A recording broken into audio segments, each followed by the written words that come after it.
تحت الكساء وقال عليك السلام يا ولدي ويسعد بحوزي قد أذنت لك فدخل معه تحت الكساء.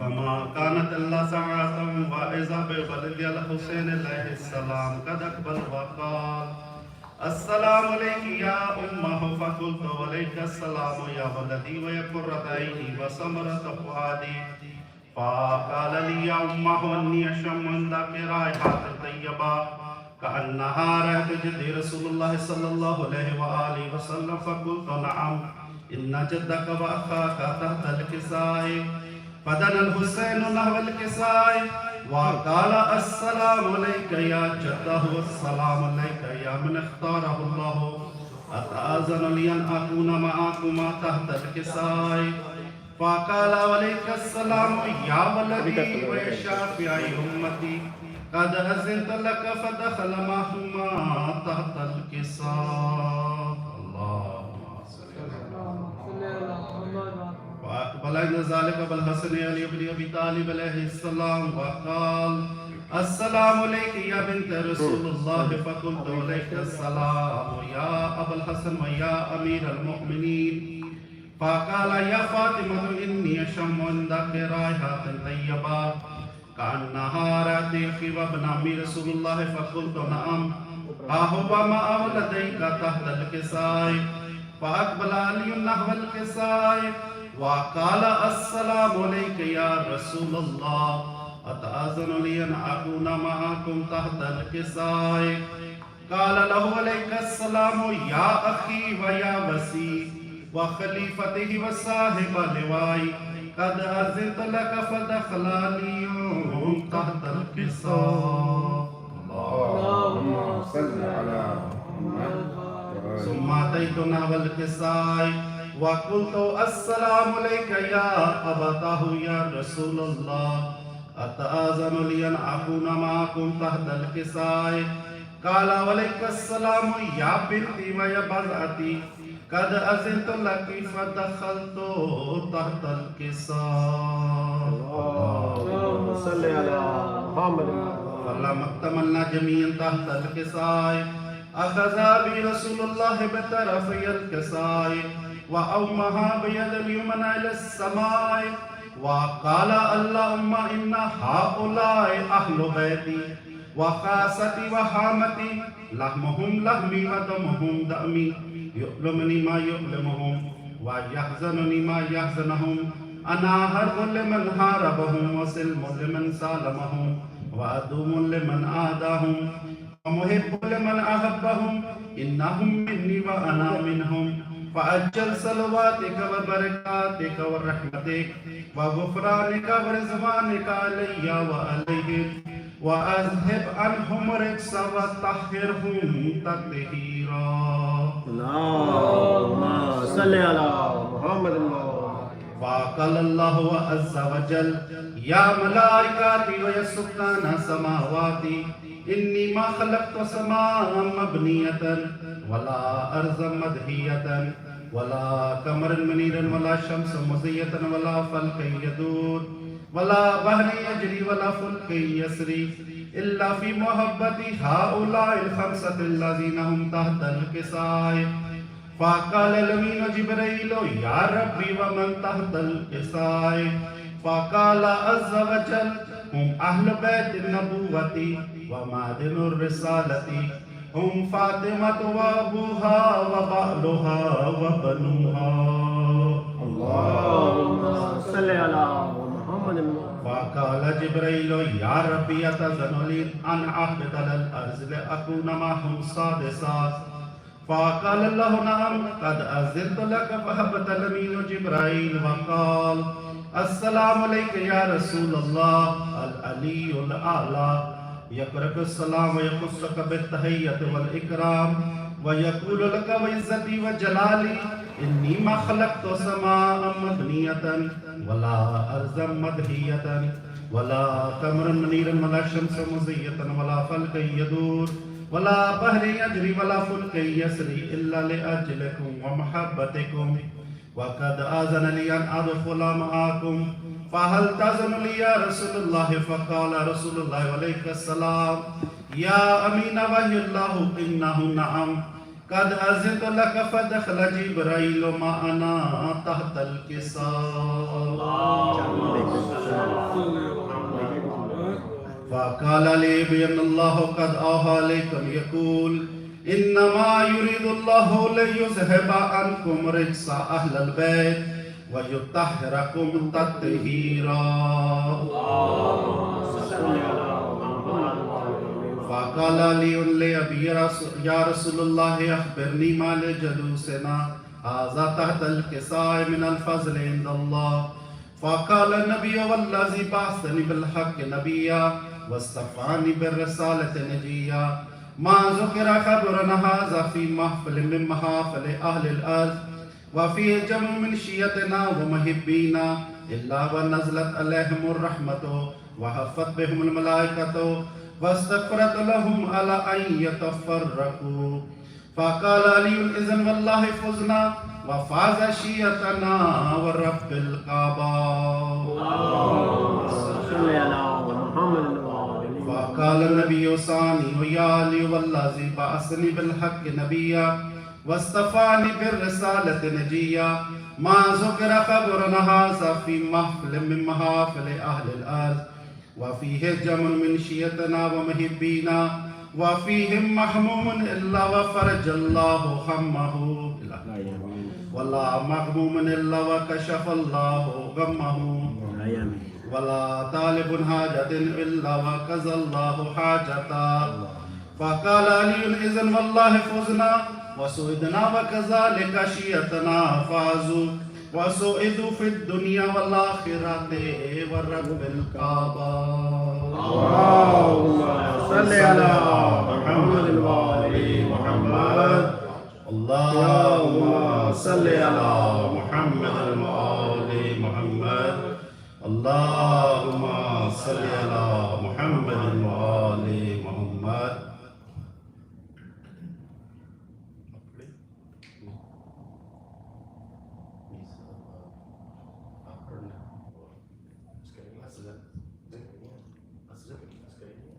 نہیں اسکرین نہیں آئی وہ تو تیاری کر رہا ہوں. اللهم صل على محمد وآل محمد. We start the majlis with one share. یہ اختیار کتنا وسیع و بلند ہے. یہ اختیار کتنا وسیع و بلند ہے. سارا جہاں حسین کی مٹھی میں بند ہے. ایوان انصبات میں جنت نہ کر تلاش. ایوان انصبات میں جنت نہ کر تلاش. جنت غم حسین کے آنسو میں بند ہے. With this share, and this is a majlis azah in Brother Nazir Mahmood's house first time, and for the safety and barakat and the tawfiqat of his family and for his house, Nara Salawat. Allahumma salli ala Muhammad wa ali Muhammad. Ajil farjahum.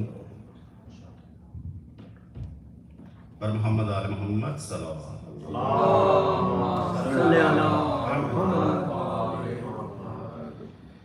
جنت جسے کہتے ہیں وہ حیدر کی گلی ہے. جنت جسے کہتے ہیں وہ حیدر کی گلی ہے. جنت جسے کہتے ہیں وہ حیدر کی گلی ہے. یہ بات کلندر کی میرے دل کو لگی ہے. جنت جسے کہتے ہیں وہ حیدر کی گلی ہے.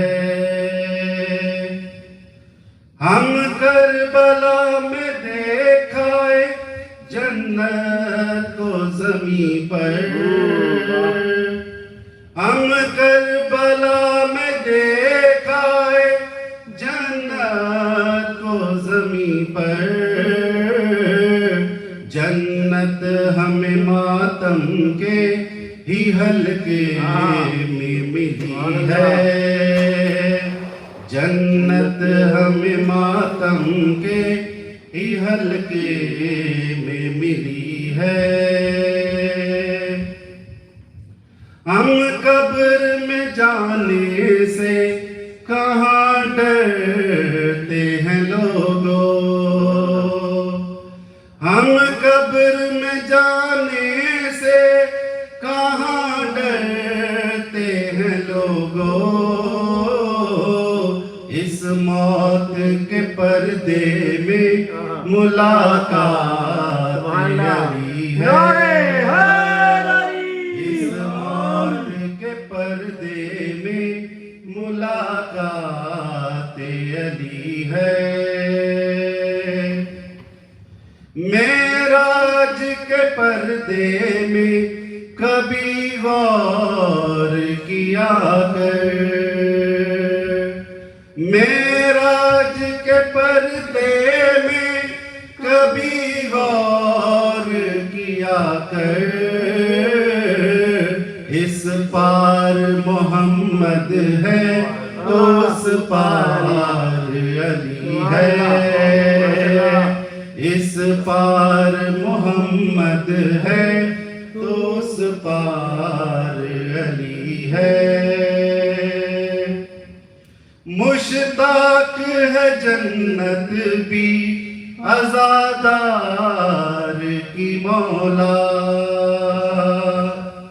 مشتاق ہے جنت بھی عزادار کی مولا،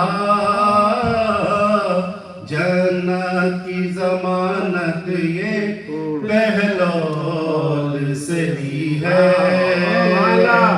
جنت کی ضمانت یہ بہلول سے لی ہے۔ بی بی کے گواہوں میں میرا نام بھی لکھ دو، بی بی کے گواہوں میں میرا نام بھی لکھ دو،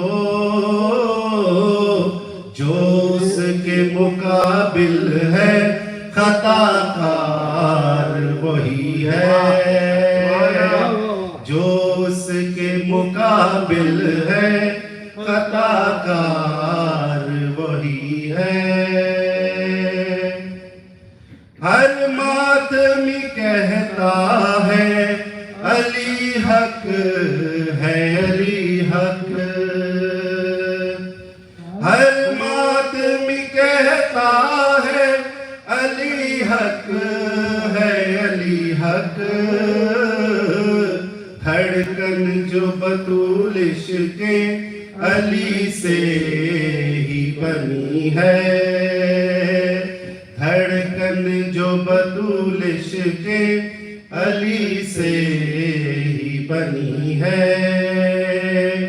جنت جسے کہتے ہیں وہ حیدر کی گلی ہے، محمد صلی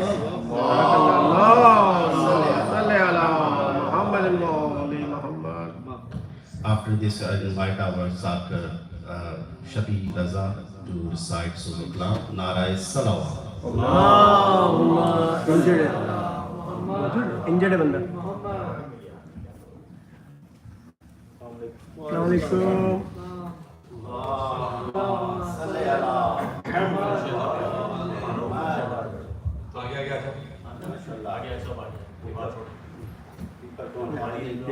اور محمد والے محمد صلوات اللہم صلی علی محمد وعلی محمد بارے دیگر صلوات اللہم صلی علی محمد وعلی محمد۔ شہنشاہی سے بھی قیمتی ہے، حبش کو چھوڑ کر اس سے منہ موڑ کر سیدہ کی یہ جو فضال کی نوکری ہے، شہنشاہی سے بھی قیمتی ہے. دہر میں دیکھ لو ہر جگہ پر، دہر میں دیکھ لو ہر جگہ پر، بہت مشہور ان کی وفا ہے. ایک ہے عباس اور پاک فضا، فرق ان میں بھلا کون سا ہے. مجھ سے پوچھو تو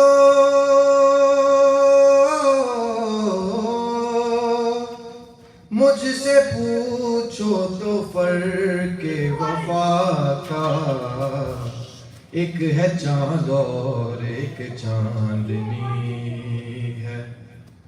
شہنشاہی سے بھی قیمتی ہے. حبش کو چھوڑ کر اس سے منہ موڑ کر سیدہ کی یہ جو فیضان کی نوکری ہے. سہ کے کوئی دکھائے ضراب، سہ کے کوئی دکھائے ضراب، اس نے مشکل جو سر پہ سہی ہے. کربلا ہو یا شام غریباں، ہر جگہ ساتھ ہی یہ رہی ہے. جس سے باندھی تھی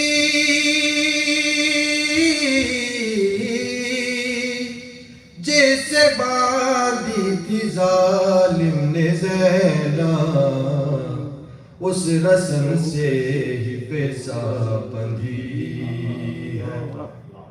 شہنشاہی سے بھی قیمتی ہے.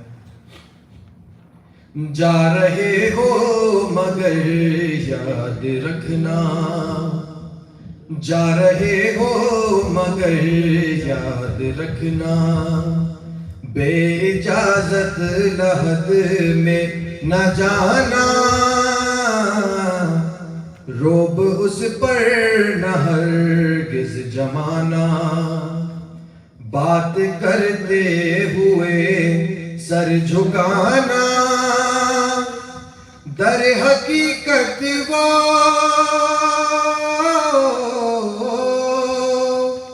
در حقیقت وہ میرے نبی کو فاطمہ کی طرح لاڈلی ہے. شہنشاہی سے بھی قیمتی ہے.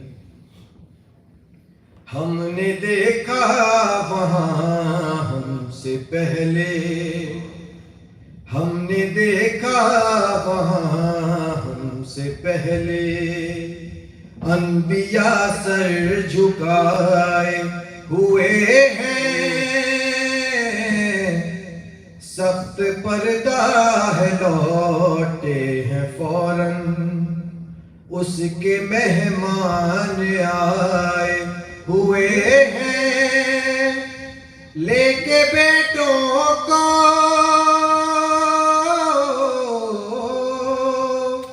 لے کے بیٹوں کو فضا سے ملنے، لحد میں فاطمہ گئی ہے. شہنشاہی سے بھی قیمتی ہے. پر محمد والے محمد صلی اللہ علیہ وسلم بارہ دیگر سلام.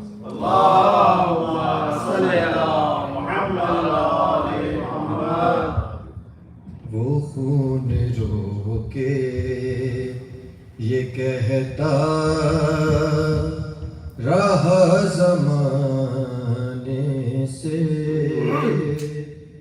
وہ خون رو کے یہ کہتا رہا زمانے سے ردائیں چھینو نا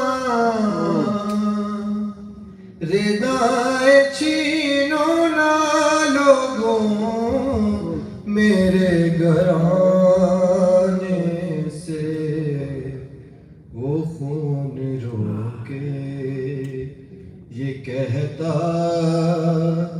رہا زمانے سے سوال آب پہ سونے پہ اس کے رونے پہ سوال آب پہ سونے پہ اس کے رونے پہ وہ مارتے تھے وہ مارتے تھے سکینہ کو ہر بہانے سے وہ خون رو کے یہ کہتا رہا زمانے سے بلائے کس طرح عباس کو مدد کے لیے بلائے کس طرح عباس کو مدد کے لیے وہ بیردا تھی وہ بیردا تھی جھجکتی رہی بلانے سے وہ خون رو کے یہ کہتا رہا زمانے سے سلایا جاتا تھا بے ہوش کر کے دروں سے سلایا جاتا تھا بے ہوش کر کے دروں سے جگایا جاتا تھا جگایا جاتا تھا بیت کو تازیانے سے وہ خون رو کے یہ کہتا رہا زمانے سے کہا یہ گنج شہیداں میں باپ کے سر نے کہا یہ گنج شہیداں میں باپ کے سر نے مجھے سکینہ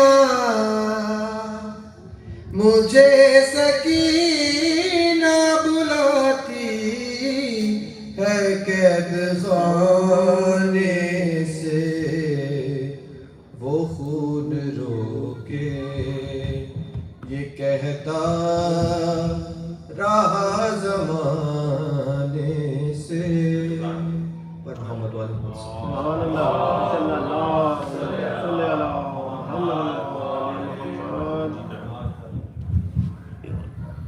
ماشاءاللہ جزاک اللہ بہت ہی خوبصورت انداز سے سوز و کلام پیش کر رہے تھے برادر شبیر صاحب کی توفیقات میں اضافے کے لیے بلند ترین صلوات صلی اللہ محمد. اس سے پہلے کہ میں اپنے آخری ذاکر کو بلاؤں ایک اشعار جو ہے وہ منقبت کے انداز میں اپنی قسمت آزما کر دیکھنا اپنی قسمت آزما کر دیکھنا تم عزا خانہ سجا کر دیکھنا خود منافق کا پتہ چل جائے گا، خود منافق کا پتہ چل جائے گا، نعرہ حیدر لگا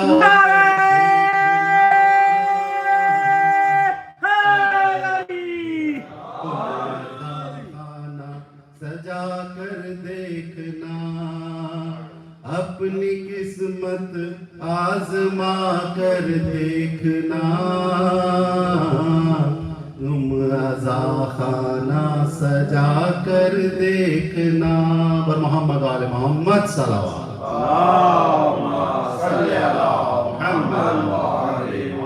And now I invite Brother Asghar Hussain to recite Surah Islam. بلند ترین صلوات۔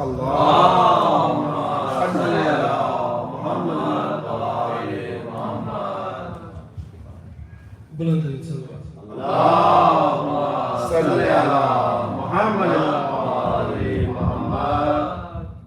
نہ مال و زر نہ بڑا گھر،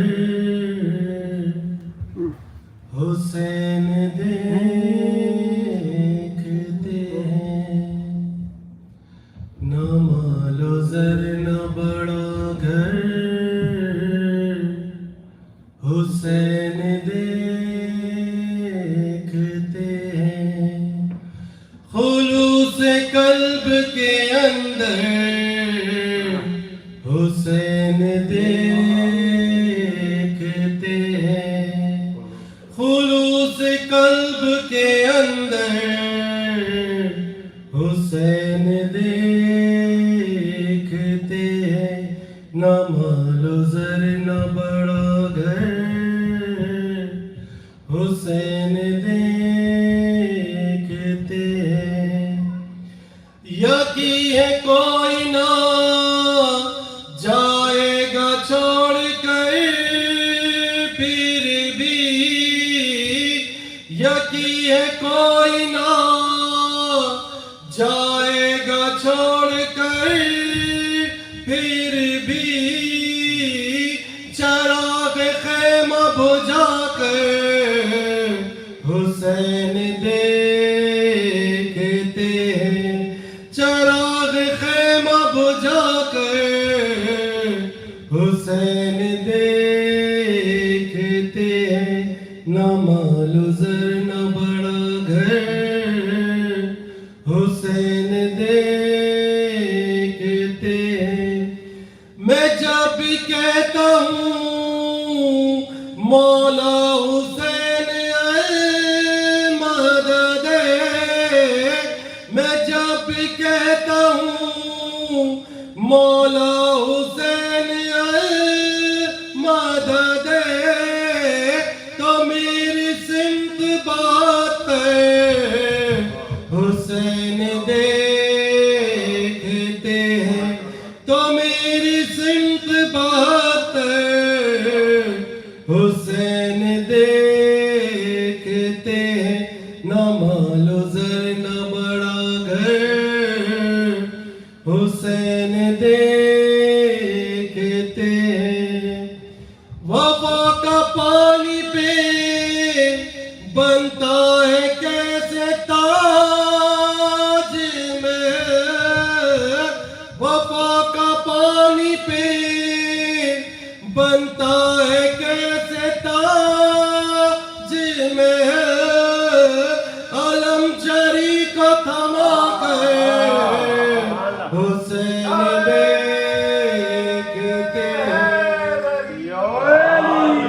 علم جری کو تھما کر حسین دیکھتے ہیں، نہ مال و زر نہ بڑا گھر، حسین دیکھتے ہیں، ہوا شریک نے مجلس میں در کھلا چھوڑا، ہوا شریک نے مجلس میں در کھلا چھوڑا، بس اس یقین پہ میرا گھر حسین دیکھتے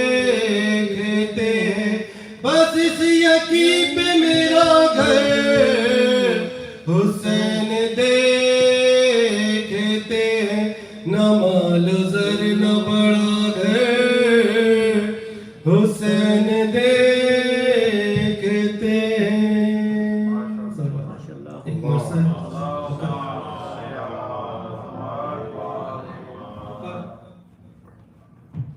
بلند ترین صدر اللهم صل على محمد وآل محمد. بلند ترین صدر اللهم صل على محمد وآل محمد. کربلا وہ شام غریباں وہ تیرگی وہ زینب عزیز وہ حفاظت خیام کی آیا وہ ایک سوار قریب خیام شام بیٹی علی کی غیب میں سوئے فرس بڑی الٹی نقاب چہرے سے اپنے سوار نے پیش نگاہ زینب مظلوم تھے علی ہر چند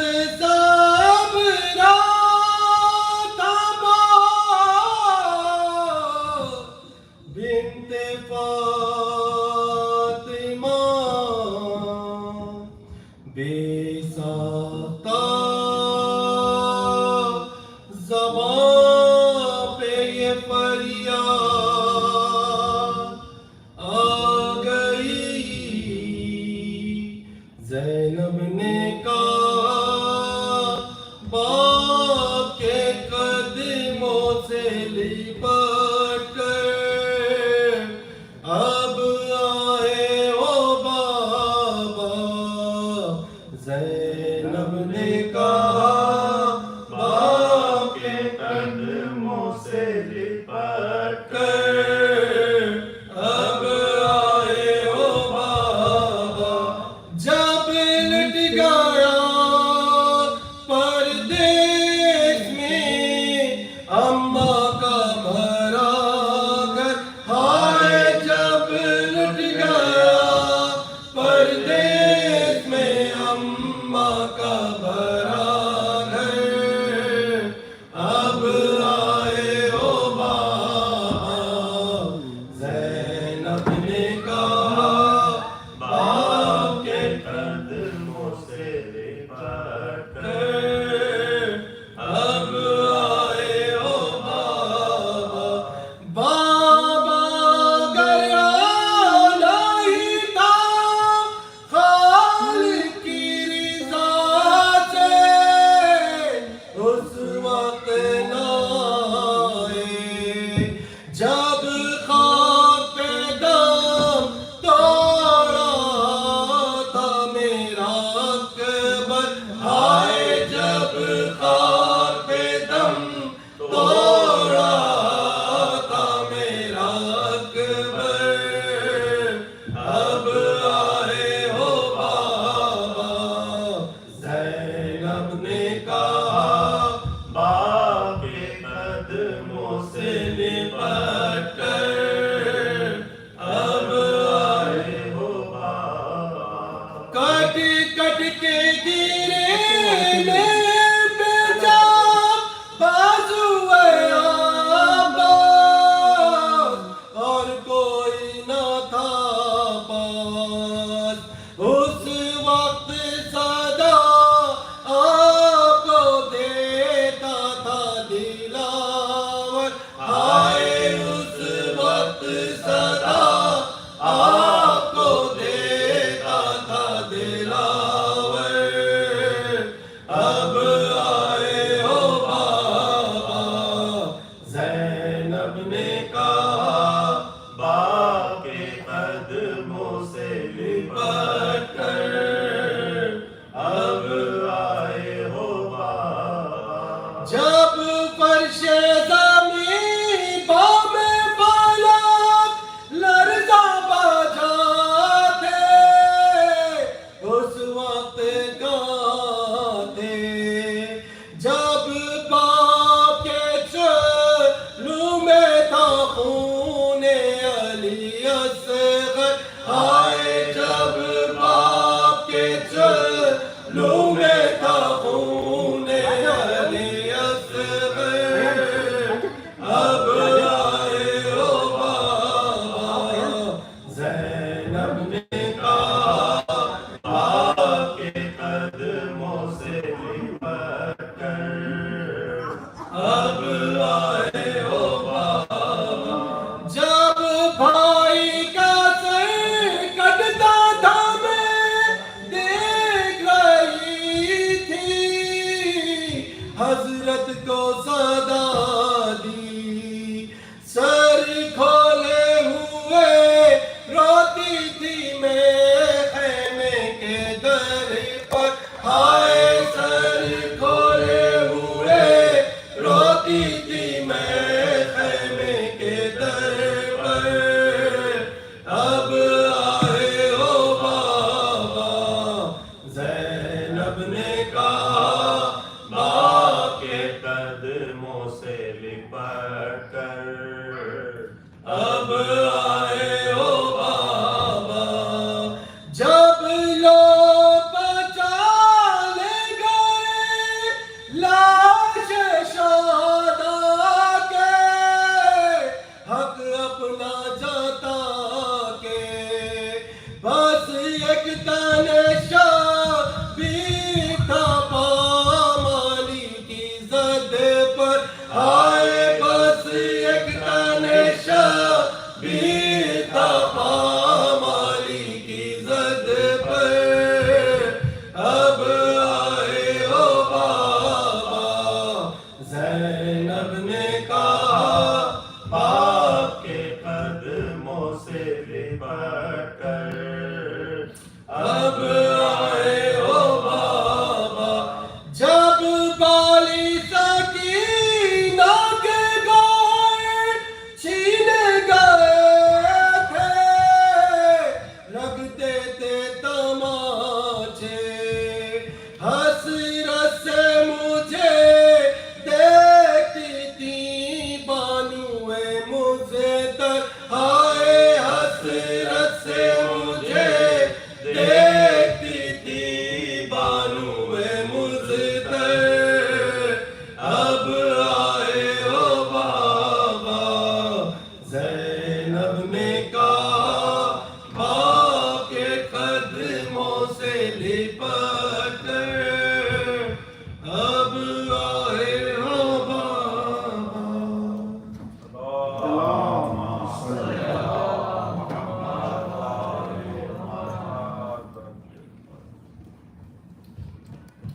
ماشاءاللہ جزاک اللہ خدا توفیقات اور رسول حسین بلند ترین صلوات.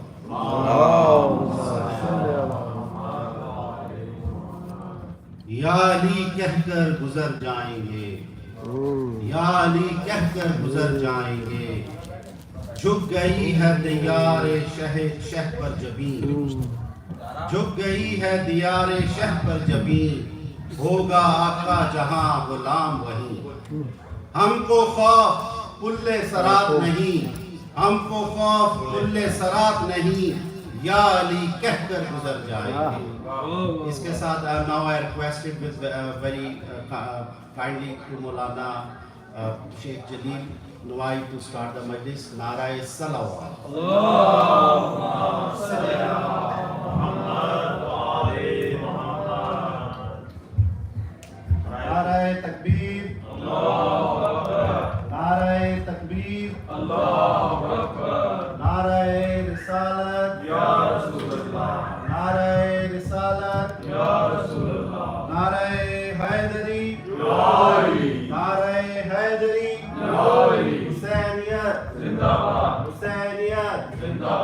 यजीदियत मुर्दाबाद यजीदियत मुर्दाबाद पर मोहम्मद व आले मोहम्मद बुलंद तरीन सलावत अल्लाहुम्मा सल्ली अला मुहम्मद व आले मोहम्मद أعوذ بالله من الشيطان الرجيم بسم الله الرحمن الرحيم الحمد لله رب العالمين ثم الصلاة والسلام على أشرف الأنبياء والمرسلين سيدي وحبيبي ونور قلبي أبي القاسم محمد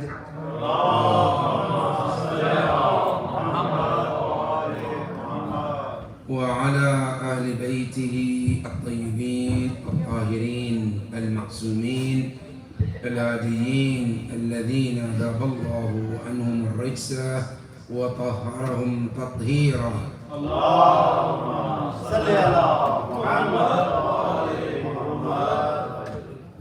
There is a request of Surah Al-Fatiha for the following marhumin and marhumat: Sayyid Taqi Hassan Wafa, Akhtar Nisa Baygham, Mir Sadiq Ali Khan, Rais Nisa Baygham, Sayyid Abdul Hassan Bilgrami, Sayyid Rahat Fatima, Sayyida Rahat Fatima, Sayyid Ali Mahmoud, and Mir Kamaruddin Ali Khan.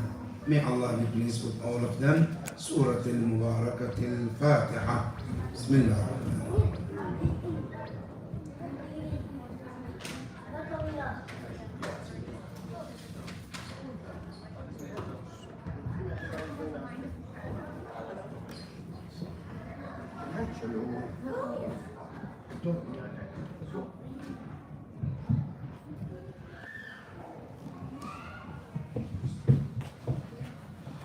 And also I'd like to read Surah Al-Fatiha for your marhumin and marhumat.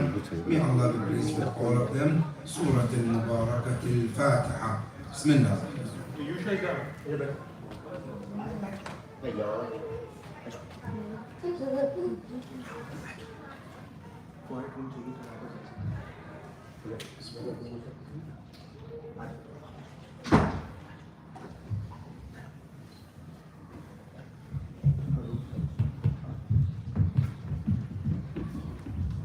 صلوا على محمد وآل محمد. اللهم صل على محمد وآل محمد. قال الله العلي العظيم في كتابه الكريم: بسم الله الرحمن الرحيم. ونفس وما سواها فألهمها فجورها وتقواها.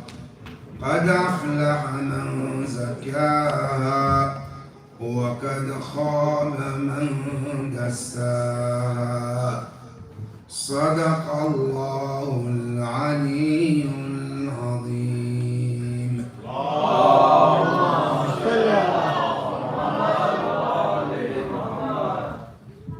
May Allah grant all of us the greatest reward on the martyrdom of Imam Al-Hussein alayhi afdal salati wassalam, and may all of us counted as the true Shia of Amir al-Mu'mineen alayhi salam, and may we all get the shafa'ah of Imam Hussein on the day of Qiyamah, inshallah.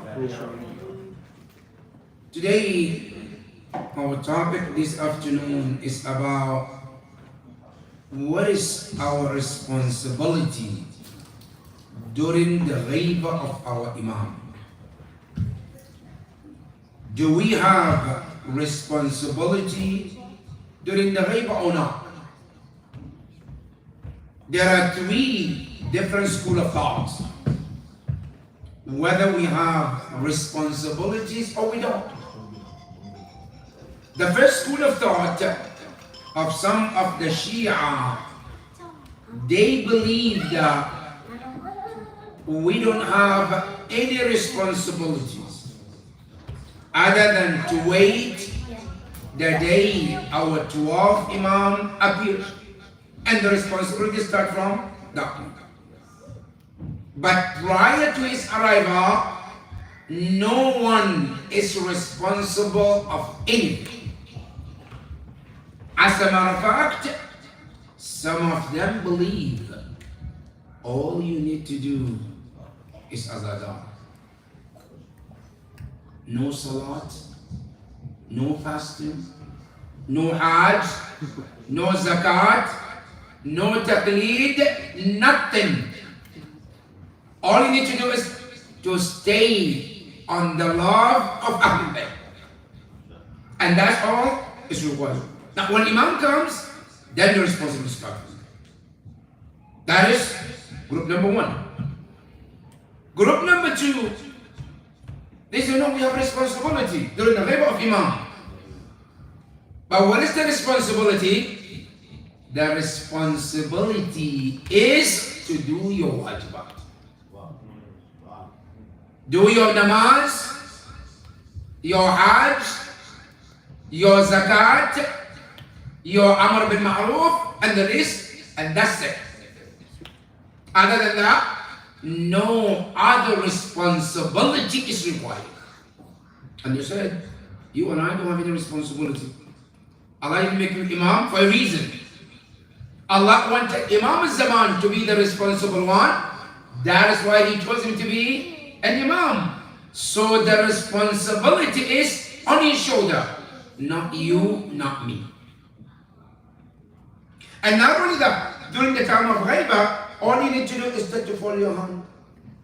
On today, if you have to meet someone at the bus stop, that you have to meet there and go somewhere else, and the person is running late, and you get there, what do you do?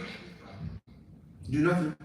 Hold your arm, wait, look in the road, left or right, when he's going to show up, and then the rest, and then the mission starts from there. But before that, you don't have any responsibility.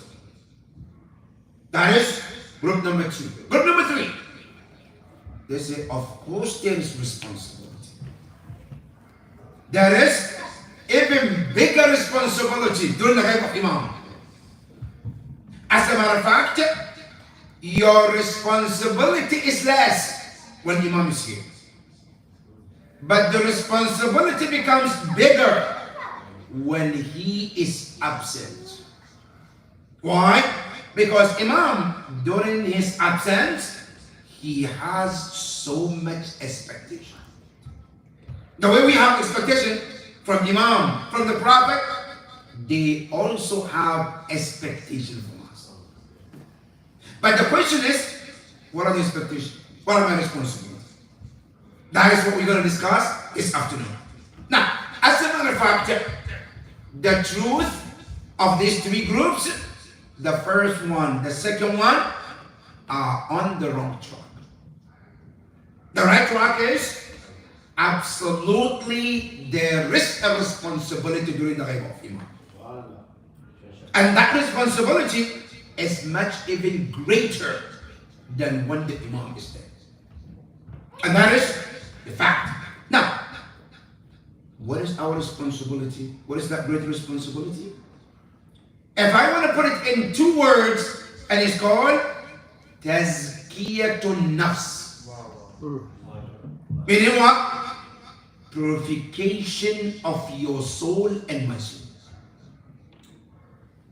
One of the things that we need to understand why this responsibility is bigger is that why did Imam goes on occultation?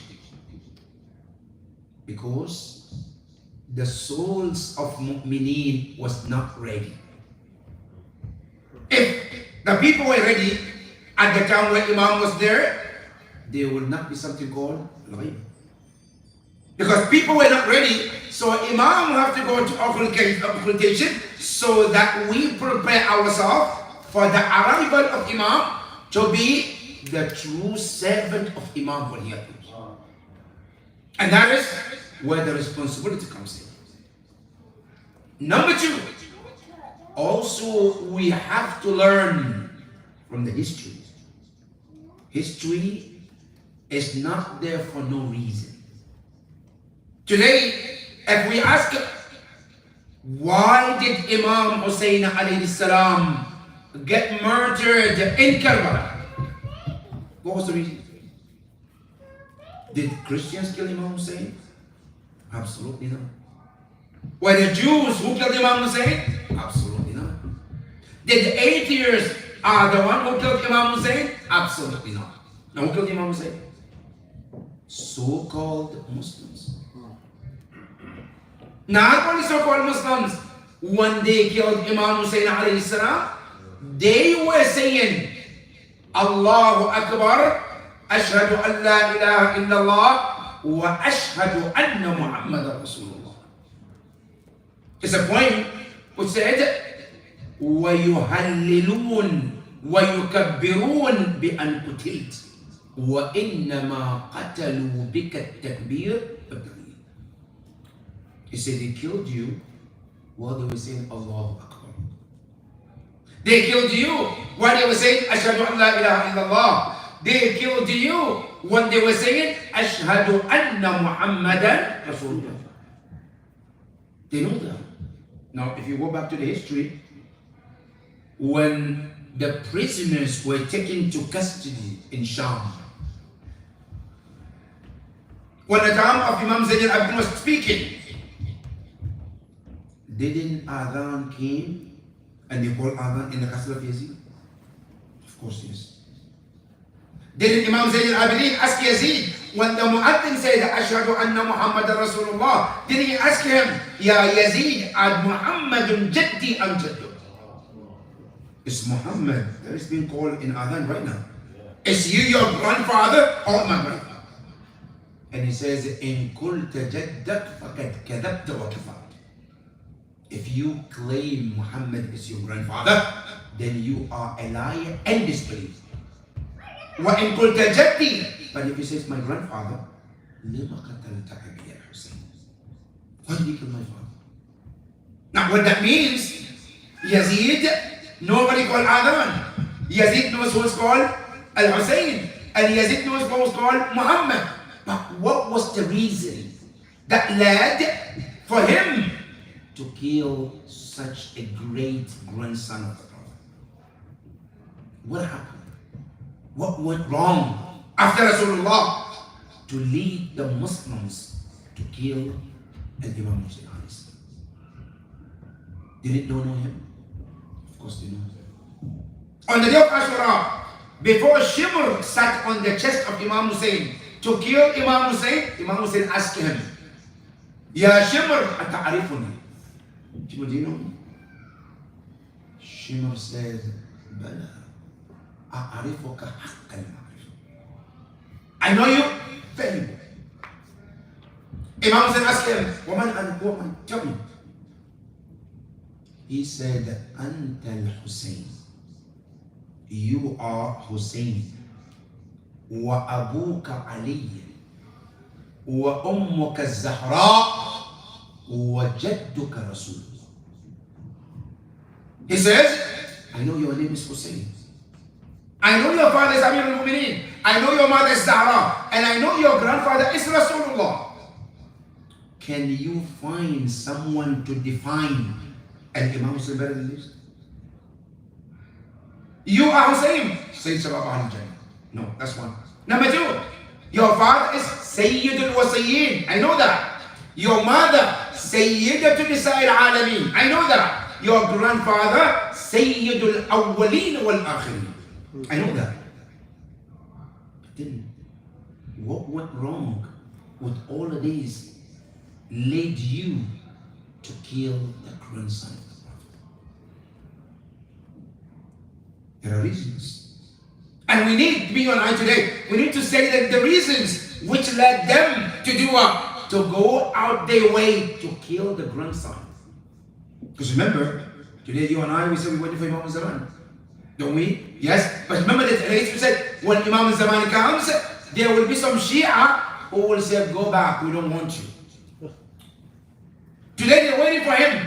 When he appears, when this doesn't go the way they want, they say, go back, Ibn Rasulillah. We don't want you.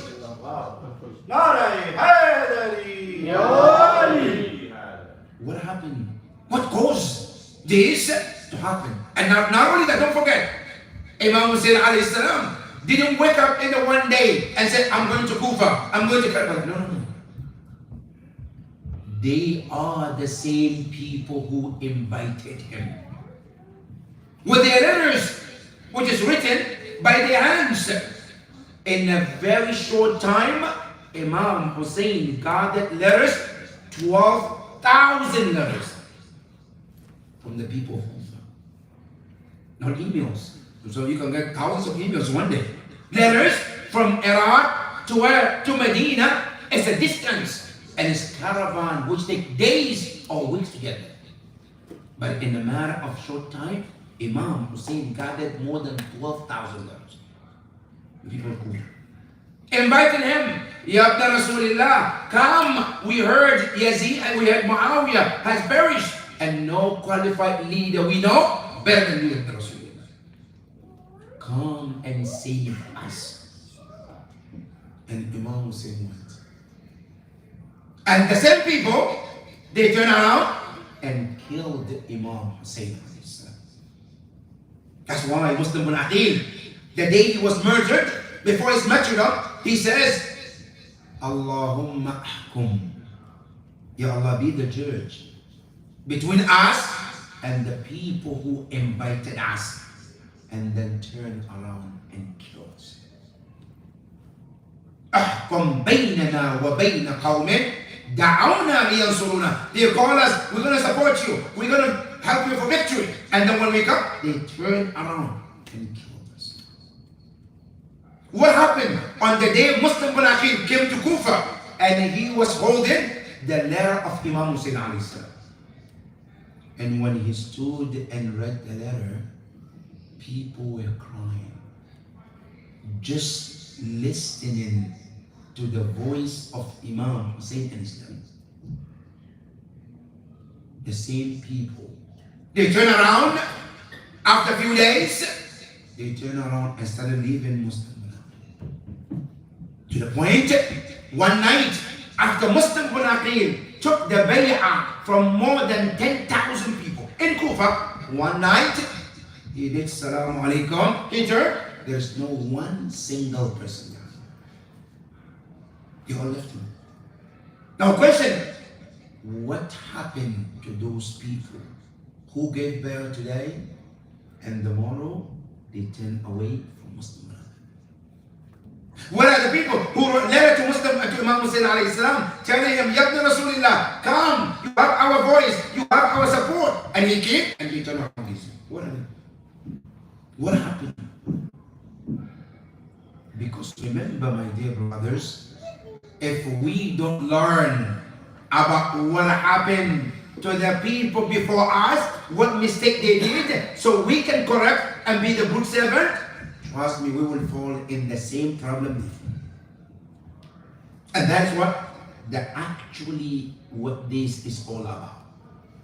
But today, I want you and I to discuss the causes of Karbala. What led to Karbala to take place? What was the reasons? What led for those people, so-called Muslims, who turned and killed Imam Hussein in a way that no history ever recorded such incidents? You know, and before Islam, many tragedies happened. Many wars happened. But there is no ever in the history ever recorded that the Muslims ever fought or non-Muslim ever fought and they treated any person like the way they did to Imam Hussein alayhi salam. No history ever recorded. That's why Imam says, La yawm ka yawmik ya Aba. Imam Ja'far as-Sadiq alayhi salam. Allahumma salli ala Muhammad. So there is never a day in the history like your day about Abdullah Hussein. So what happened? What took you? So today, I'm going to mention 4 reasons, which is a highlighting for us to work on ourselves, to prepare ourselves during the labor of Imam. This is our responsibility. Number 1, the first reason was ignorance. Many people before Karbala, they were absolutely ignorant. About what? About who is the Imam and what is Imam. When you read Ziyarah of Imam Sayyid Yom Al-Arba'in, Ziyarah Al-Arba'in, there is a part where it says, بَذَلَ مُحْجَتَهُ لِيَسْتَنْقِذَ الْأُمَّةِ مِنَ الْجَهَالِ. That Imam Hussein gave his life to rescue the Ummah from what? From ignorance. That's why it's very important today, you and I, to get to know who is your Imam, to have ma'arifah of your Imam. Many of us today will say, oh, I'm follower of Imam Ali, I love Ali Bayt, I love Imam Zaman. But we don't have the ma'arifah of that Imam. Now let me give you one example, brothers and sisters. You know, sometimes you know a candy or sweet that you like a lot. Sometimes you think about that sweet and what happened? Your mouth tastes like you taste some good in your mouth. Just thinking about it. Good. And sometimes you have the actual candy in your mouth. And what happened? You taste it and you can feel it. Many Muslims, they only imagine who is Imam, but they have not tasted what is Imam. If you want to know who have tasted what Imam is, look at the companions of Imam Hussein. They are the actual example of people who understood and have a ma'rifah of Imam. Not only that, if you look at Imam Jafar al-Sadiq alayhi afdal salatu wassalam, there was his time when a man came to him and he says, Yabna Rasulillah, why don't you revolt against Mansur al-Dawaniqi? We are your Shia, we are your followers. Imam told him, can you sit in the fire? What did he do? He called Imam Iswa, my Imam, I'm a Shia. Imam said, sit in the fire. He said, no, Yabna Rasulillah, that's dangerous, I can't. He was right there. Imam called another companion, sit in the fire. He did not ask, he went straight and sat in the fire. This is what we call true ma'rifah of Imam. That's why he said in Hadith, Man mata walam ya'rif imam zamanih mata mitat al-jahili. Whoever dies and not knowing their real Imam, they have died death of ignorance. Many people of that time, they don't have life. What is the reason? Number one, you know, Imam Hussein alayhi salam, on his way to Karbala, he met many people. There was one companion, Imam Hussein met him, and Imam Hussein sent one of his companions to invite him, to call him. When the messenger went to him, he said to the messenger of Imam Hussein, tell Imam Hussein that I don't want to get involved into this man. I don't want to support Yazid. I don't want to support him either. I don't want to get into any of this. So leave me alone. To tell Imam Hussein alayhi salam's message. The messenger came and told Imam Hussein alayhi salam. Imam Hussein said, I'm going to go see him myself.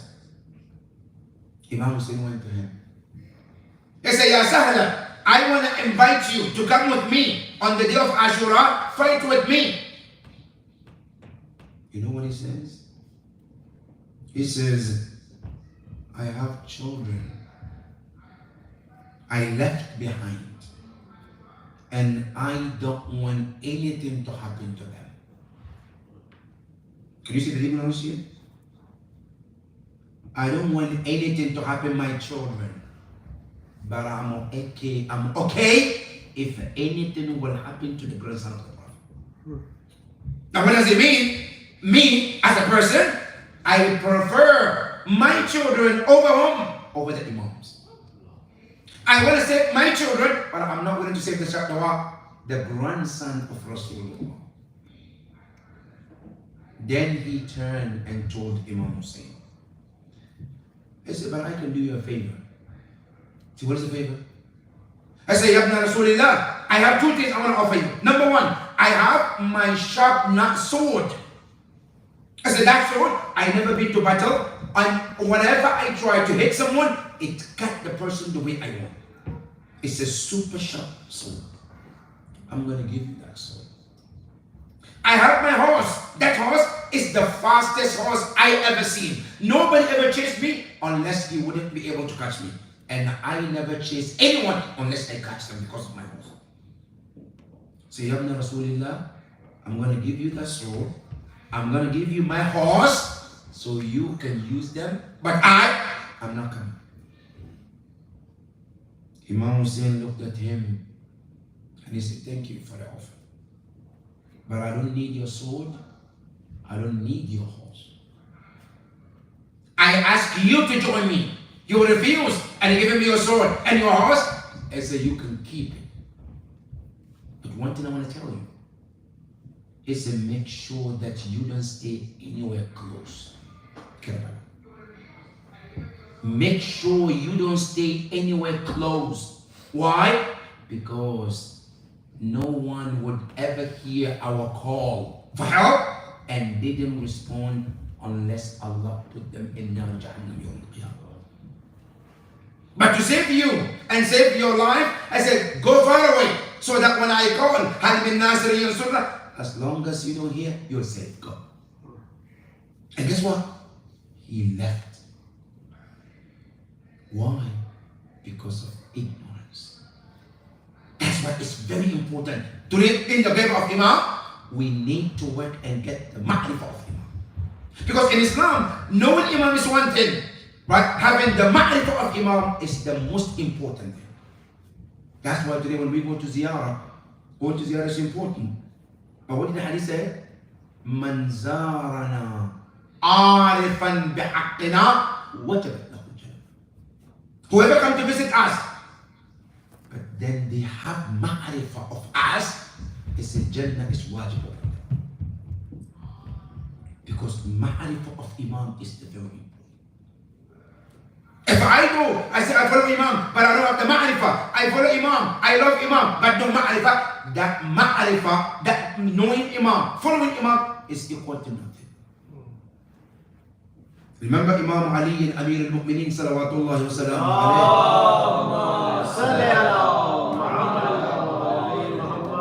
When some companion came to him and they said to him, Ya Amir al-Mu'mineen, we are your Shia. Imam Ali said, no, you are not my Shia. He said, no, we are. We love you. We are followers of you. I said, no, you are not. They thought being a Shia is what? Just saying words. They didn't recognize that it's more by action and ma'rifah. Imam Ali said to them, if you insist that you're my Shia, let me test you. He said, go ahead. What's the test? I said, number one, when something good happened to you, when Allah bless you with something, what do you say? He said, we say, Alhamdulillah. I said, when Allah takes something away from you, what do you say? They said, we don't say nothing. He said, that's the difference that you're not my Shia. I said, because my Shia, when Allah gave them, they say, Alhamdulillah. When Allah takes, they say what? Alhamdulillah. That's why you see, Imam Hussein alayhi salam, even on the day of Ashura, everything was taken away. But he says, Ridan biqada'ihi wa tasliman lihi. Zainab alayhi salam, her children were killed. He says, Allahumma taqabbal minna hadha al-Qurban. They lost everything, but they still were grateful to Allah subhanahu wa ta'ala. That is what we call ma'rifah of Imam. Many people who turn away from Imam Hussein because they lack in ma'rifah of Imam of that time. And that is one of the things we need to work on during the life of Imam. Our responsibility is to work and get to know who is the 12th Imam, who is my Imam. That ma'rifah is the key. Number two, one of the causes of Karbala was unnecessary fear. Some people, they were so scared. Of what? They were so scared of the government, the leader, the power of that time, when they shouldn't be afraid of those things. You know, when the Imam Hussein alayhi salam sent Muslim al-Aqid to Kufa, one sentence, and many people left Muslim al-Aqid. What was it? Ibn Ziyad in Kufa, he said to the soldiers of the Muslim Banaqi, if you don't leave Muslim Banaqi, I will send the soldiers from Sham. And when they come, you will never stand them. You cannot stand them. Many of them, they got scared. And started leaving Muslim Banaqi. Just one word. Jaysh Sham is coming. They became scared. Started leaving Muslim Banaqi. Not only that, this fear led to even after Karbala. After Imam Hussein was murdered, they wouldn't dare to go and bury the bodies of Imam Hussein and his companion. Do you know history? They said women came and told the men in Iraq, in Kufa, in Karbala, they said, look, these are Imam Hussein and his companions who were murdered. I say you refused to help and support them when they were alive. Now you should go and bury those bodies.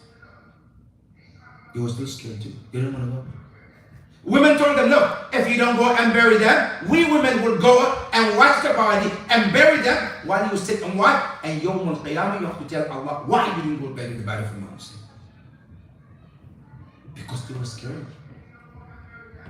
Today, how many of us are men to stand against injustice? Many of us were scared because of my business, because of my children, because of my life, because of my money, because of my power, because of my business, all of this. We're scared to lose it, so it doesn't matter what happened to us. That same reason was the reason why people let Imam Hussein down. Today, if I say Imam Zaman, come, and I'm not strong enough to stand, even if I get my own life, my own family, my own children, my own business, I cannot say Allahumma ajil walidika. I cannot say Allah hasten the appearance of Imam. I can only say that when I know I'm not scared. I'm ready for anything that comes on my way, as long as it's in support of whom? Of the grandson of Rasulullah. That was one of the reasons which led the Karbala to take place. Unnecessary fear. Which today, if you want to call it, Islamophobia. Today, there are so much is going on in the media. People are being scared. Muslims are terrorists. Muslims are this. Now, many of our sisters, because of that, they take the hijab off. I don't want to be known as I'm a Muslim.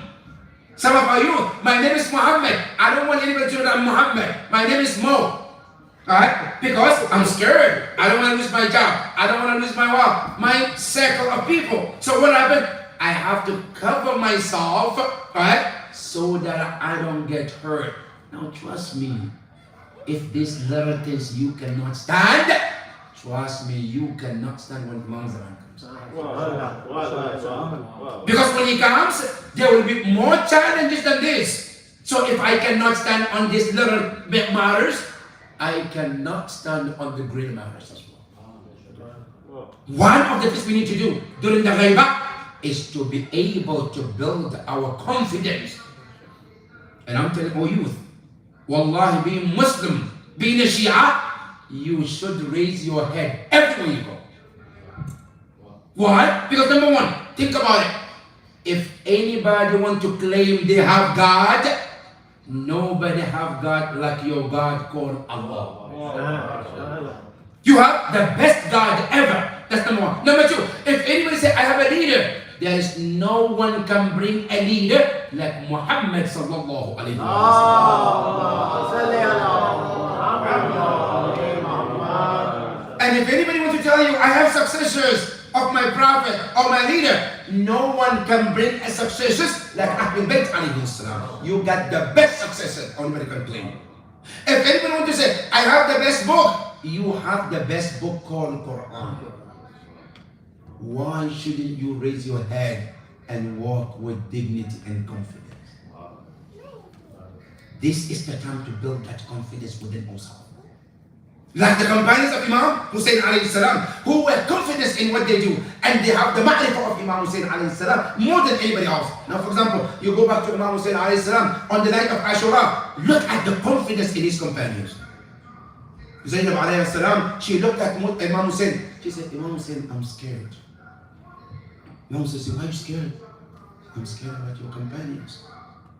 They may not stand with you tomorrow Ashura.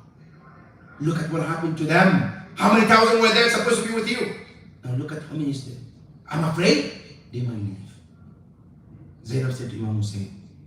Imam Hussein said, I tested them. And I found them, he said to Imam Hussein, I found them like a solid mountains. Solid mountain doesn't go anywhere, right? Solid mountain stick. Where is it? Listen, I found them like mountains. They're not going to go anywhere. But I'm going to test them again tonight.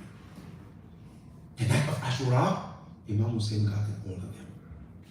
And he said to them, look, I know the enemies want me. And if they are to find me, they will let any of you to go.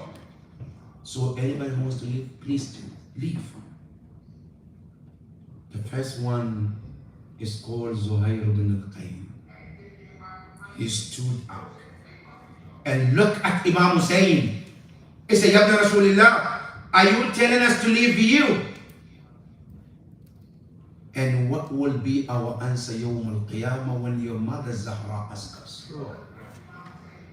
Yawm al-Qiyamah, when we meet Zahra alayhi salam, and she asks us, Ya Zuhair, why did you leave my son Hussein on the day of Ashura when he needed your help? What should we tell him? He says, Ya Ibn Rasulullah, why should we leave you when death is only once? And he said to Imam Hussein, let me tell you my final decision. He said, love أقتل, if I will get killed, وأحرق, and got burned to ashes, and given a life again, and brought back to life, and get killed, and burned to ashes, and bring them back again, 70 times, he said, I'm not going to leave you. And I know very well that death is only one time. I'm not leaving you Ibn Rasulullah. That is Zuhair ibn al-Qayyim. Look at the confidence. That is number 2 of the reasons is the unnecessary fear. That's number 2. Number 3, Allahu Akbar, which is called Hubbul Maqam. That is where it becomes even more scarier. It's called Hubbul Maqam. Some of them, they fought Imam Hussein, not because they didn't know Imam Hussein, it's because they were promised positions. And because they love those positions, they want to secure those positions, they are willing to kill the grandson of the Prophet because of that position. Umar ibn Sa'ad is one of them. Umar ibn Sa'ad, before the Karbala, Ibn Ziyad called him. Ibn Ziyad told him, Ya Umar ibn Sa'ad, I want you to fight Imam Hussein. I want you to kill Imam Hussein, and I have a promise for you. What is it? I said, I want to give you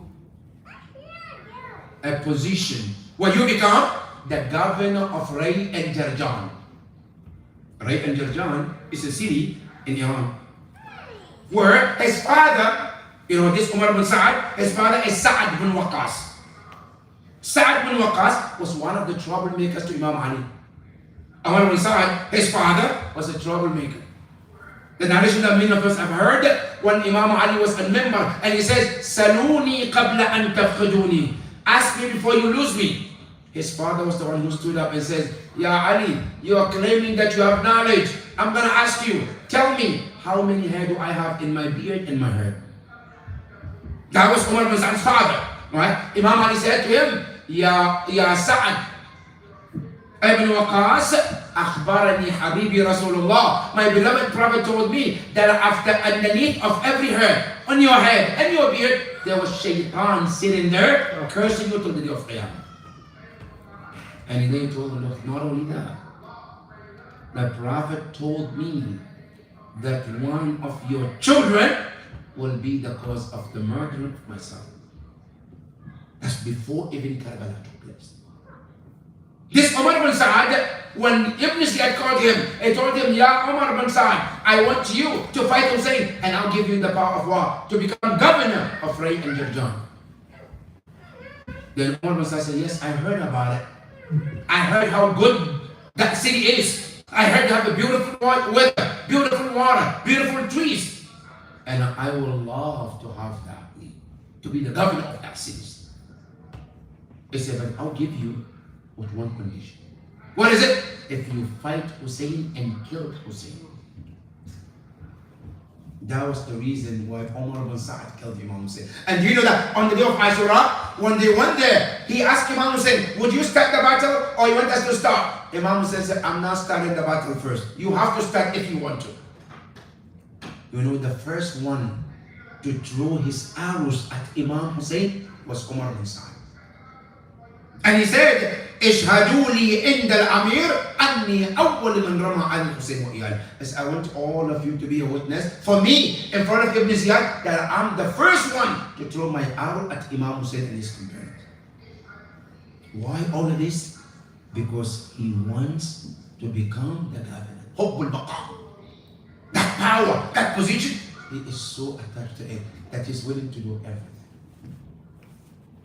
Today, many of us, brothers and sisters, we need to work on ourselves. Today, I may have a power. I have some powers, some position, some money, some things. If somebody comes, or Imam Zaman come and tell me, leave all of that power, leave that position, come with me, with nothing. Am I willing to leave it for the sake of Imam? Or no, I'm so attached to that power and position, and I'm not going to let it. Do you know? Some ulama, according to some narration, some ulama with the turban, some maraja with the turban, with the beard, they will look at Imam Zaman and say, Yabna Rasulillah, to Imam Zaman, we don't need you, go back. Because Imam Zaman was not doing what they want. Because Imam Zaman is going against their will. Am I ready to give up everything for Imam Zaman when he calls me? Am I willing to leave everything? Or am I attached to this dunya, to the power, to the fame, to the money, that I'm not willing to leave anything when Imam Zaman comes? What happened on the day of Ashura? Because people were attached to the power. They are not willing to let the power go. And that's why they were willing, instead of power or Imam Hussein, they were willing to let Imam Hussein go so that they can keep their power. But you know one thing important, brothers and sisters? You cannot choose power over Imam and have the power. It's not going to happen. And that's what happened. Umar bin Sa'd, he wanted the power. He killed Imam Hussein. But before that, Imam Hussein told him, Ya Umar bin Sa'd, you may kill me, yes, but I'm going to guarantee you that power, that governorship, it's not going to happen for you. He said, how so? Ibn Ziyad promised me he's going to give me. I'm going to get it. I said, no, you're not going to get it. I said, I promise you, you're killing me, hoping that you're going to be governor. I said, I guarantee you're not going to be governor. He didn't believe Imam Hussein. So what did he do? He ran to Umar Ibn Ziyad. Ibn Ziyad, look at what Imam Hussein is saying. So what did Hussein say? I said, Hussein said, even if I kill him, you're not going to give me the governorship. Ibn Ziyad said, no, I'm going to give you. Umar Ibn Ziyad said, look, but let's do a deal. What's the deal? I said, can you write down for me and sign it and seal it that you promise that you will give me that leadership? Ibn Ziyad said, absolutely, I'll sign it for you. Write it down, I'll sign it. Umar Ibn Ziyad, he found the paper, he wrote everything. Ibn Ziyad signed it, sealed it. He put it in his pocket. He said, Hussein, you were telling me I'm not going to get, look, I have every proof that Ibn Ziyad will give me.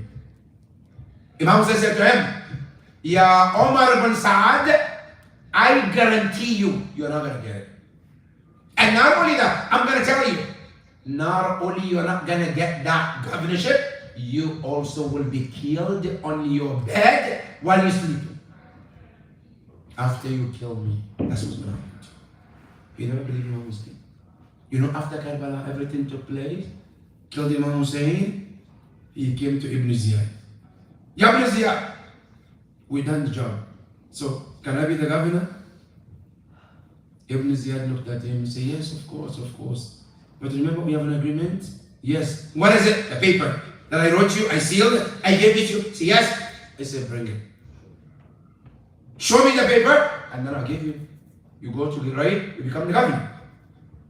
He put his hand in the pocket, no paper. Omar bin Saad, what's the paper? I can't find it.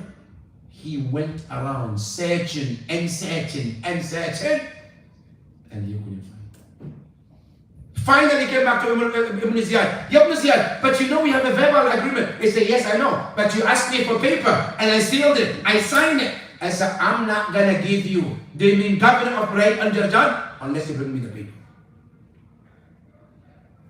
Omar bin Saad went days, weeks, looking, searching, couldn't find the paper.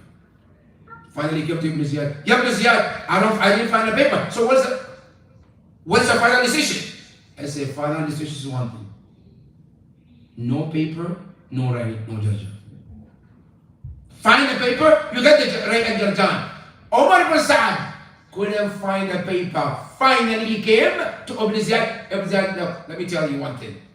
Don't ever come back to my office if you don't have the paper. Omar bin Saad left the scene of Ibn Ziyad with the hands and on the head, and he said, "Khasirtu dunya wal akhirah." I lost dunya and I lost what? Akhirah. I lost dunya. I didn't get the right and Jarjan. I lost akhirah because I killed the grandson of the Prophet. And the reason of all is what? Hubbul dunya, hubbul maqam. We cannot be the true Shia of Imam Zaman unless we take out this hubb, this love, detach ourselves from all of this. That is number 3. Number 4. One of the things we need to work on ourselves is called hubbul mal. Money is one of the biggest problems. Many of those who killed Imam Hussein, the trigger was money. Money is the problem. Allah SWT says, I'm going to tell you, human being, one thing that you love the most is money. وَتُحِبُّونَ الْمَالَ حُبًّا جَمًّا. I know you love money. You know, today we sit in the majlis here. If somebody come from this door and say, hey, I'm giving $10,000 right now free, are you going to stay here, man?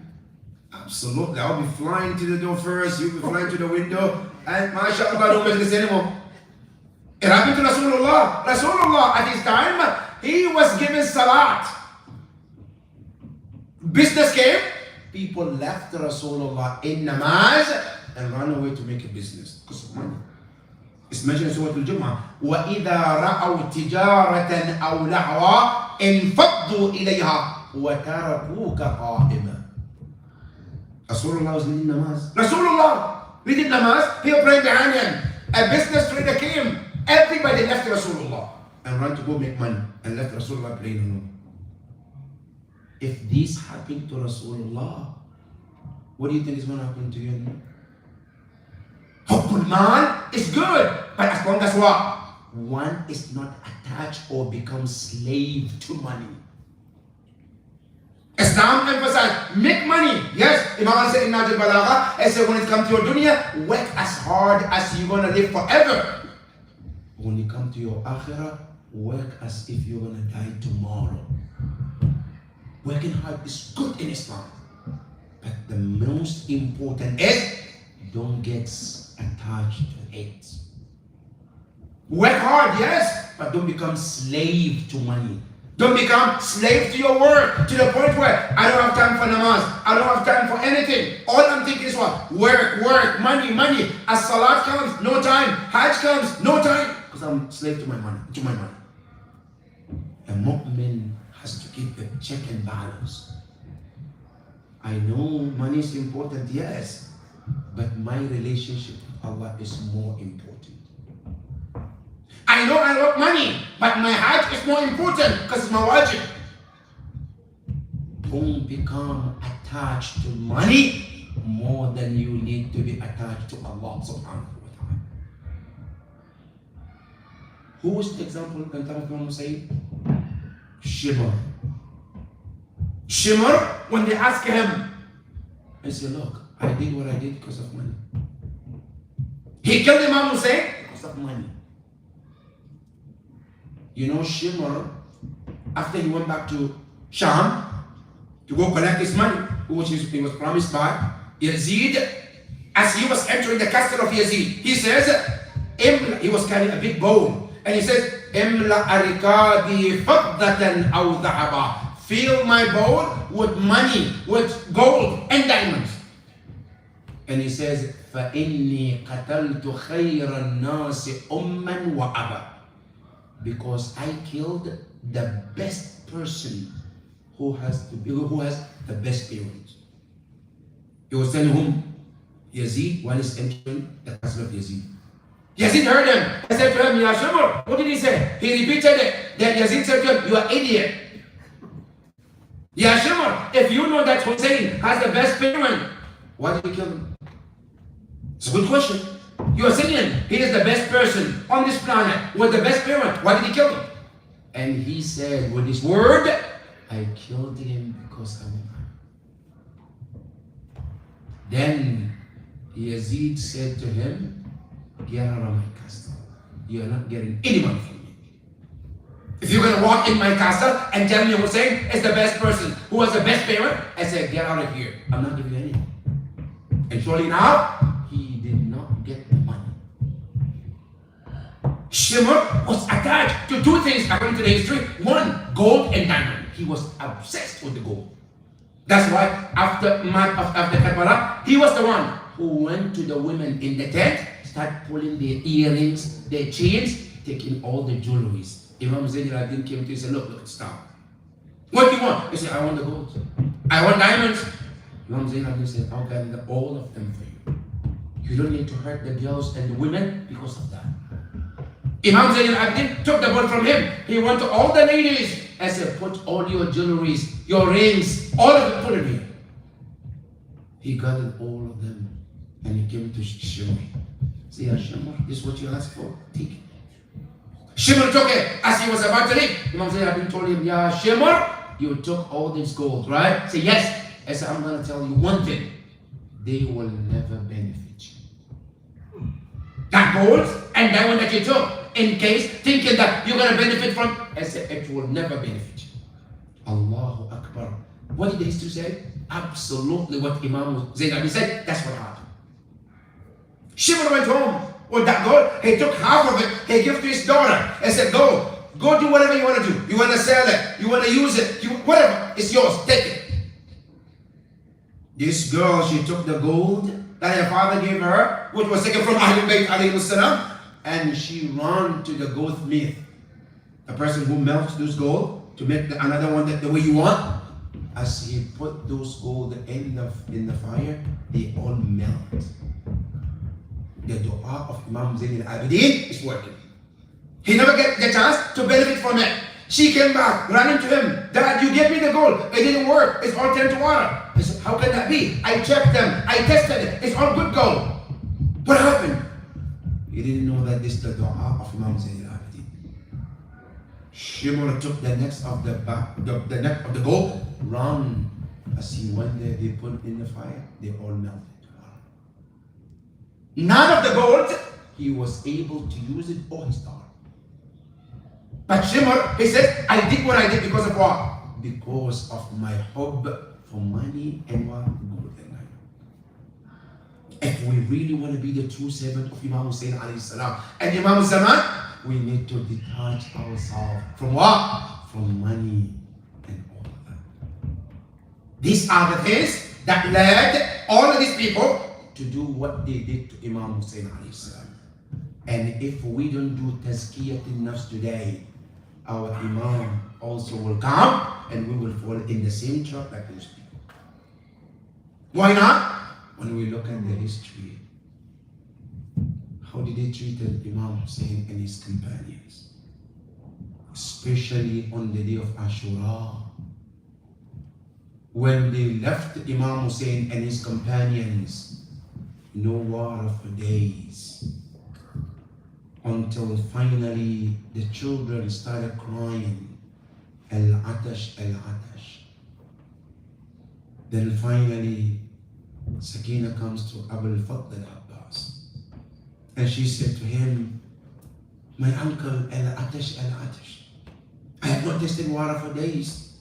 Can you get me water? Abu al-Fadl al-Abbas goes to Imam Hussein and said to him, oh my master, the children are crying, Al-Atash, Al-Atash. Can you allow me to go get the water for those children? The first time Imam Hussein declined. The second time he declines. The third time, he said to Abu al-Fadl, yes, please go get the water. Abu al-Fadl al-Abbas took his jaw. He took his sword and he hurried towards the Furat.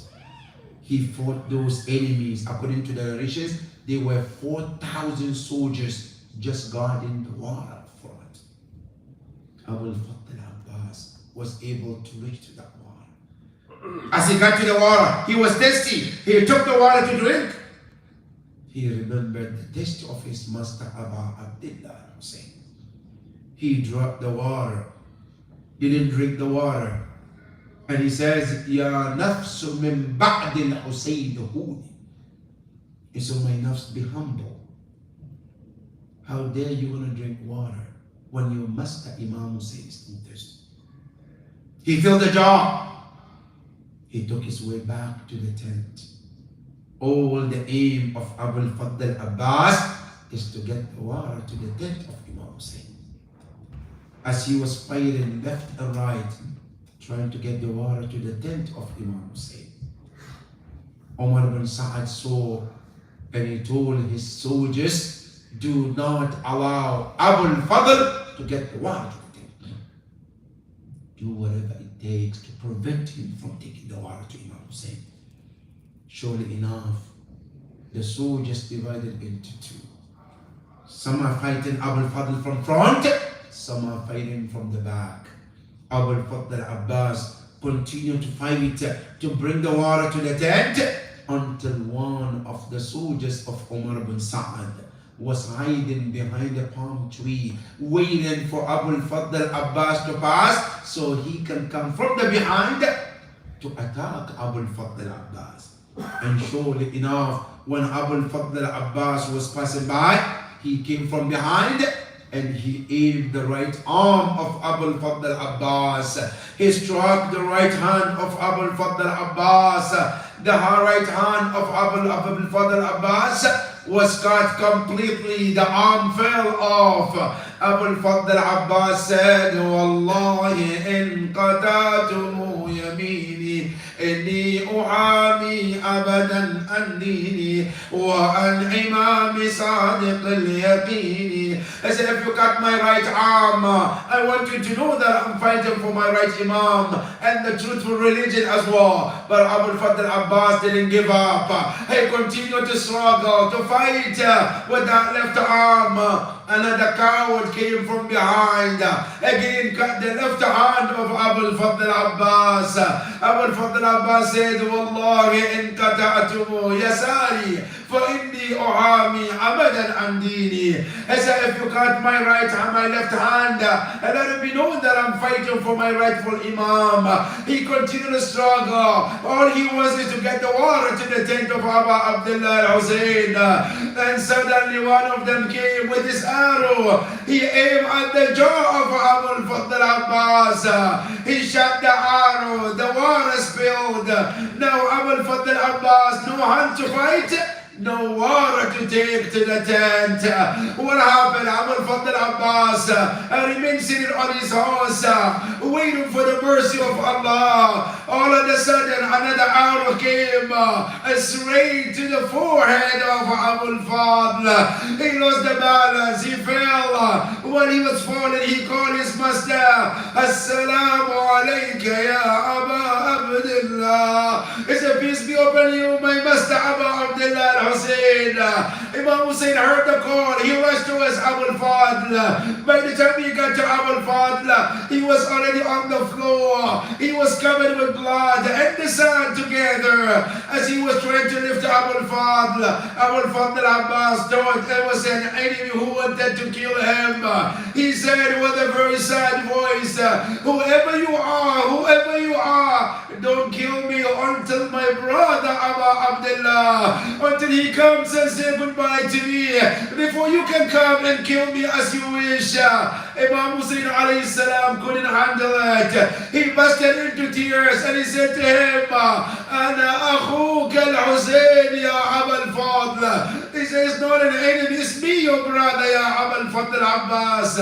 Imam Hussein alayhi salam, he sat next to Abu al-Fadl al-Abbas to comfort him, to give him his final moment. Imam Hussein alayhi salam said to Abu al-Fadl, allow me to take you to the tent. That's the way I do with all the shuhada. Abu al-Fadl al-Abbas said, no, ya Abu Abdullah, I don't want to go back to the tent. Imam Hussein asked him, why, ya Abu al-Fadl? He said, I promised Sakina water.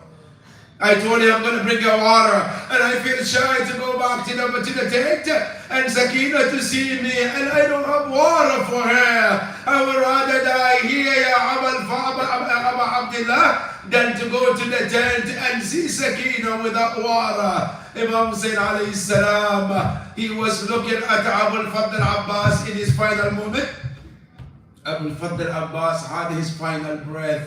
Then Imam Hussein screamed and he says, Al-Anan qata'a dhahri. He said, now my backbone is broken. Not only that, وَشَمِّتَ بِي عَدُوِّي, and my enemies are to laugh at me right now. Imam Hussein alayhi salam left Abu al-Fadl. As he walked back, the narrator said he walked back to the tent and he was very curved, as he was implying that my back has been broken by the martyrdom of Abbas. As he got to the tent, Sakina ran towards him. Aina Ammi al-Abbas.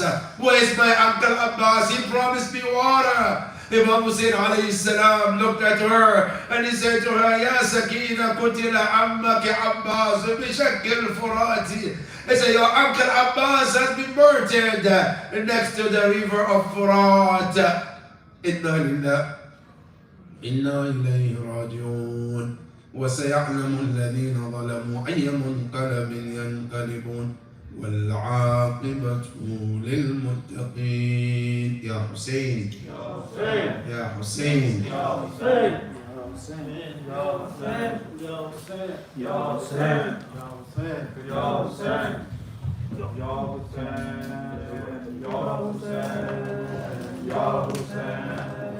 يا حسين يا حسين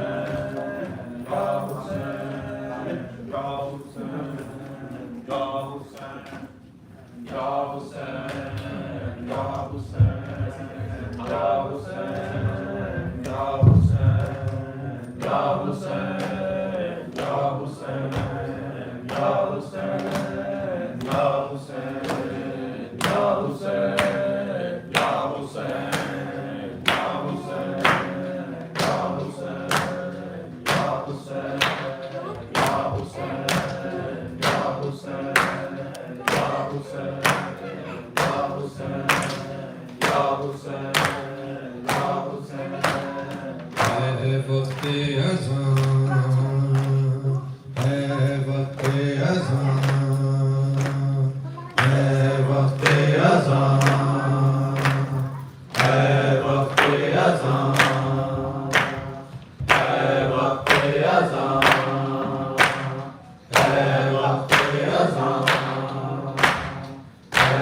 عرش بری پہ جھولتے ہیں اذان دے ہے وقت اذان، ہے وقت اذان، ہے وقت اذان، ہے وقت اذان، ہے وقت اذان۔ تکبیر رسول کے روزے پہ میرے نام، تکبیر رسول کے روزے پہ میرے نام، ایک آگ سی حسینے کے اندر اذان دے ہے وقت اذان، ہے وقت اذان، ہے وقت اذان، ہے وقت اذان۔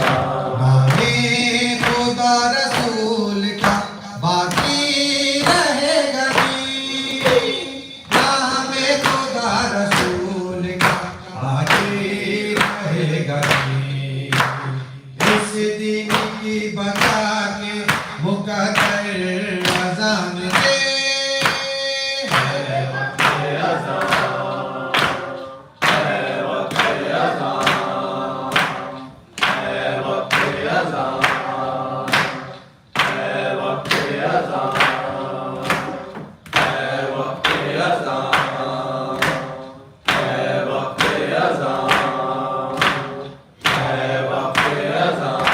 کہتی ہے یہ مدینے سے آتی ہوئی ہوا، کہتی ہے یہ مدینے سے آتی ہوئی ہوا، صغرا بھی منتظر ہے برادر اذان دے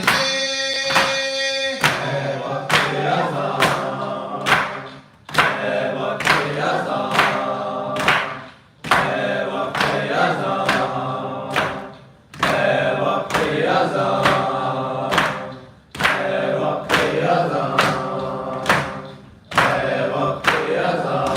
فوجے عدوک حق کی صداقت دکھائی دے، فوجے عدوک حق کی صداقت دکھائی دے، ناد علی کے زور پہ اٹھ کر اذان دے ہے وقت اذان، ہے وقت اذان، ہے وقت اذان، ہے وقت اذان، ہے وقت اذان۔ جس کا گلا نبی کے لبوں کی ہو جانماز، جس کا گلا نبی کے لبوں کی ہو جانماز، پھر وہ گلا نہ ٹوٹ ہے خنجر اذان دے ہے وقت اذان، ہے وقت اذان، ہے وقت اذان، ہے وقت اذان۔ چلتے ہیں تیر کتنے نمازی ہیں منہ میں تر، چلتے ہیں تیر کتنے نمازی ہیں منہ میں تر، اے میرے لال صبر سے سہ کر اذان دے ہے وقت اذان، ہے وقت اذان، ہے وقت اذان، ہے وقت اذان، ہے وقت اذان، ہے وقت اذان، ہے وقت اذان، ہے وقت اذان۔ ریحان یہ نماز عقیدت